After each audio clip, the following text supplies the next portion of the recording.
வாழ்க வளமுடன். ஓம் நமச்சிவாய. அனைத்து தமிழ் உள்ளங்களுக்கும் வணக்கம்.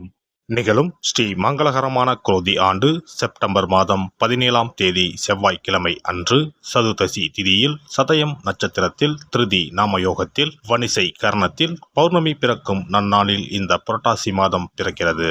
இம்மாத கிரகநிலை என எடுத்துக்கொண்டால் ரிஷபராசியில் குரு பகவானும், மிதுன ராசியில் செவ்வாய் பகவானும், சிம்ம ராசியில் புதன் பகவானும், கன்னி ராசியில் சூரியன், சுக்கிரன், கேது பகவானும், கும்பராசியில் சனி பகவானும், மீனராசியில் ராகு பகவானும் உள்ளனர். இம்மாத கிரகப்பெயர்ச்சி என எடுத்துக்கொண்டால் புரட்டாசி மாதம் 3ஆம் தேதி புதன் பகவான் கன்னி ராசியில் உச்சம் பெறுகிறார். புரட்டாசி மாதம் 3ஆம் தேதி சுக்கிர பகவான் துலாம் ராசிக்கு இடப்பெயர்ச்சியாகிறார். புரட்டாசி மாதம் 20ஆம் தேதி புதன் பகவான் துலாம் ராசிக்கு பயிற்சியாகிறார். புரட்டாசி மாதம் 28ஆம் தேதி சுக்கிர பகவான் துலாம் ராசியில் இருந்து விருச்சிக ராசிக்கு பயிற்சியாகிறார். புரட்டாசி மாதம் 29ஆம் தேதி குரு பகவான் ரிஷப ராசியில் வக்ரமடைகிறார். இந்த கிரக அமைப்பு மற்றும் பெயர்ச்சியால் உங்கள் வாழ்வில் உண்டாகும் சுபம் மற்றும் அசுப பலன்கள் என்ன என்பதனை இப்பதிவில் விரிவாக காண்போம். தனக்கு கிடைத்திருக்கும் தெய்வீக அருளை அனைவருக்கும் தர விருப்பப்படும் தனுசு ராசி அன்பர்களே, நீங்கள் இறை நம்பிக்கை அதிகம் உடையவர்கள். இந்த மாதம் அனைத்து கடினமான பணிகளையும் எளிதாக செய்து முடிக்கும் சூழ்நிலை உண்டாகும். பணவரத்து உண்டாகும். உடல் ஆரோக்கியத்தில் கவனம் தேவை. வீண் செலவுகள் உண்டாகும். எதிர்ப்புகள் நீங்கி காரிய அனுகூலம் உண்டாகும். நீண்ட தூர பயணங்கள் மூலம் லாபம் கிடைக்கப் பெறுவீர்கள். எதிர்பார்த்த உதவிகள் கிடைக்கும். தொழில் வியாபாரத்தில் இருப்பவர்களுக்கு பழைய பாக்கிகள் வசூலாகும். கடன் பிரச்சனைகள் குறையும். தொழிலில் இருந்த போட்டிகள் விலகும். வேலை தேடுபவர்களுக்கு உத்தியோகம் கிடைக்கும். உத்தியோகத்தில் இருப்பவர்களுக்கு மறைமுகமான எதிர்ப்புகள் விலகும். குடும்பத்தில் இருந்த கஷ்டங்கள் நீங்கும். குதூகலம் அதிகரிக்கும். கணவன் மனைவிக்கு இடையே அன்பு அதிகரிக்கும். பிள்ளைகள் மூலம் மகிழ்ச்சிகள் உண்டாகும். வீட்டிற்கு தேவையான பொருட்களை வாங்கி மகிழ்வீர்கள். இதுவரை இருந்த தொல்லைகள் நீங்கும். பெண்களை பொறுத்தவரை எதையும் எளிதாக செய்து முடிக்கும் திறமை உண்டாகும். பயணங்கள் வெற்றியை தரும். கலைத்துறையினருக்கு யாரிடமும் வீண் சண்டையை தவிர்ப்பது நல்லது. மற்றவர்களிடம் திடீர் கருத்து வேற்றுமை ஏற்படலாம். அனுசரித்து செல்வது நல்லது. மனக்கவலை உண்டாகும். அரசியல் துறையினருக்கு வீண் அலைச்சலும், அதனால் சரியான நேரத்திற்கு உணவு உண்ண முடியாமலும் போகலாம். எதிலும் கவனமாக செயல்படுவது நல்லது. உடல் சோர்வு உண்டாகலாம். வீண் அலைச்சலை தவிர்த்து எடுத்துக்கொண்ட காரியங்களில் கவனம் செலுத்துவது நல்லது. மாணவர்களுக்கு கல்வியில் இருந்த போட்டிகள் நீங்கும். எதிர்பார்த்த வெற்றிக்கு கூடுதலாக முயற்சி செய்வது பலன் அளிக்கும். நட்சத்திர பலன்கள். மூலம் நட்சத்திரம். இந்த மாதம் தொழில் வியாபாரம் சிறப்படையும். வியாபார வளர்ச்சிக்கு இருந்த தடைகள் நீங்கும். பழைய பாக்கிகள் வசூலாகும். அரசாங்கம் தொடர்பான விஷயங்கள் சாதகமாக முடியும்.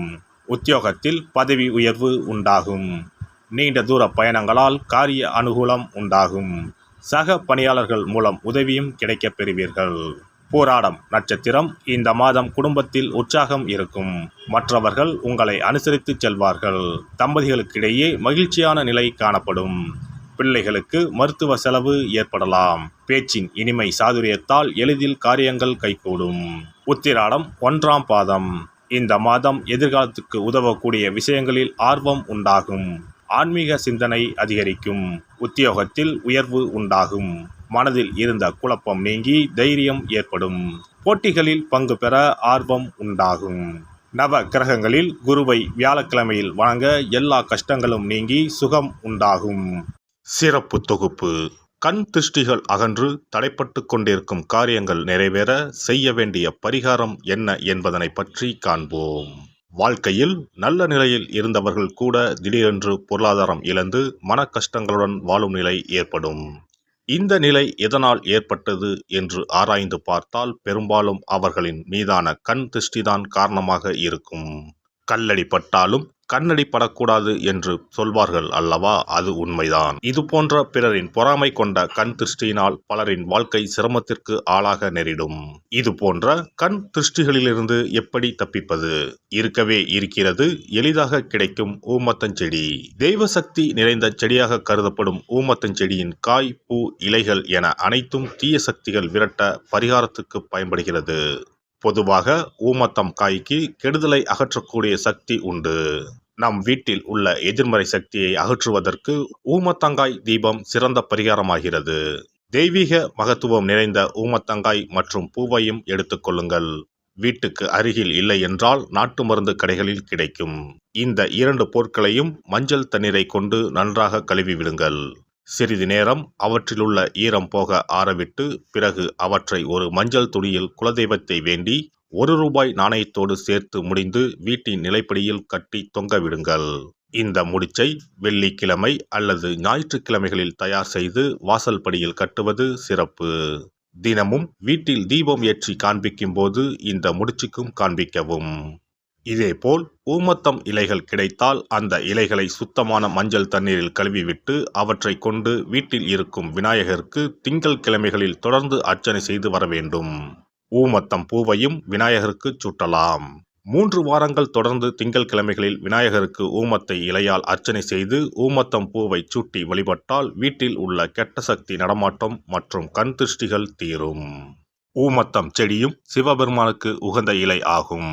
இந்த ஊமத்தங்காய் வைத்து சிவபெருமானுக்கு தீபம் ஏற்றி வழிபடுவதன் மூலம் நமது பிரச்சனைகளில் இருந்து எளிதாக விடுபட முடியும். முதலில் 2 ஊமத்தங்காய்களை எடுத்துக்கொள்ள வேண்டும். அவற்றின் மீது முட்கள் இருப்பதால் மிகவும் கவனமாக கையாள வேண்டும். ஊமத்தங்காயின் காம்பு பகுதிகளை வெட்டி கொண்டு கத்தியை பயன்படுத்தி ஊமத்தங்காயின் உள்ளே இருக்கும் விதை பகுதியை முழுவதுமாக நீக்கிவிட வேண்டும். பின்னர் 2 அகல் விளக்குகள் மற்றும் விளக்கு வைப்பதற்கான 2 தட்டுகளை எடுத்து சுத்தம் செய்து அவற்றிற்கு மஞ்சள் குங்குமம் போட்டு வைத்துக் கொள்ள வேண்டும். பின்னர் 2 தட்டின் மீதும் ஒவ்வொரு அகல் விளக்கை வைத்துக் கொள்ள வேண்டும். அதன் பிறகு எப்போதும் பூஜை செய்வதற்கு வைப்பது போன்ற வெத்தலைப்பாக்கு, பழம் போன்றவற்றை வைத்துவிட்டு 2 விளக்குகளையும் ஏற்றி சிவபெருமானை மனதார வேண்டிக் கொள்ள வேண்டும். எனக்கு இருக்கும் பிரச்சனைகள் அனைத்தும் தீர்ந்து இன்பமான வாழ்க்கை கிடைக்க வேண்டும் என வேண்டிக் கொள்ள வேண்டும். இந்த பூஜையை வெள்ளிக்கிழமை அன்று தொடங்கினால் தொடர்ந்து 9 வெள்ளிக்கிழமைகள் செய்ய வேண்டும். ஊமத்தங்காயின் மீது எவ்வாறு முட்கள் இருக்கிறதோ அதுபோல நமது வாழ்க்கையில் இருக்கும் முட்கள் போன்ற பிரச்சனைகளை அவை தீர்த்து வைக்கின்றன. இந்த பூஜையை நாம் தொடர்ந்து செய்து வருவதால் நம் மீது இருக்கும் கண் திருஷ்டிகள் அகன்றுவிடும். தீராத துயரங்கள் தீர்ந்துவிடும். பணம் நகை நம்மிடம் பெருகி வரும். சிலருக்கு கையில் சுத்தமாக பணம் இருக்காது. வறுமை தாண்டவமாடும். கடன் தொல்லையால் கஷ்டப்படுவார்கள். பண பிரச்சனையில் சிக்கி கொண்டிருப்பவர்கள் இந்த தீபத்தை ஏற்றினால் 3 வாரங்களில் நல்ல பலனை பெற முடியும். தொழிலில் நல்ல முன்னேற்றம் இருக்கும். கடன் பிரச்சனைகள் தீரும். உறவினர்களிடையே பகைமை இருந்தால் அவையும் மறைந்துவிடும். நோய்வாய் உள்ளவர்கள் இந்த தீபத்தை ஏற்றுவதன் மூலம் நல்ல பலனை பெற முடியும். பொதுவாகவே எந்த பரிகாரம் என்றாலும் அதை முழு நம்பிக்கையுடன் செய்தால் மட்டுமே முழு பலன் கிடைக்கும் என்பதை நினைவில் கொள்ளுங்கள். எல்லாம் வல்ல இறையருளால் நீங்களும் உங்கள் அன்பு குடும்பமும் உடல் நலம், நீலாயுள், நிறை செல்வம், உயர் புகழ், மெய்ஞானம் ஓங்கி வாழ்க வளமுடன். இந்த வீடியோ பதிவு உங்களுக்கு பிடித்திருந்தால் லைக் பண்ணுங்க, கமெண்ட் பண்ணுங்க, ஷேர் பண்ணுங்க. மறக்காம சப்ஸ்கிரைப் பண்ணுங்க. பக்கத்துல இருக்கிற பெல் பட்டனை கிளிக் பண்ணுங்க. நன்றி, வணக்கம். ஓம் நமச்சிவாய. சிவாய நம.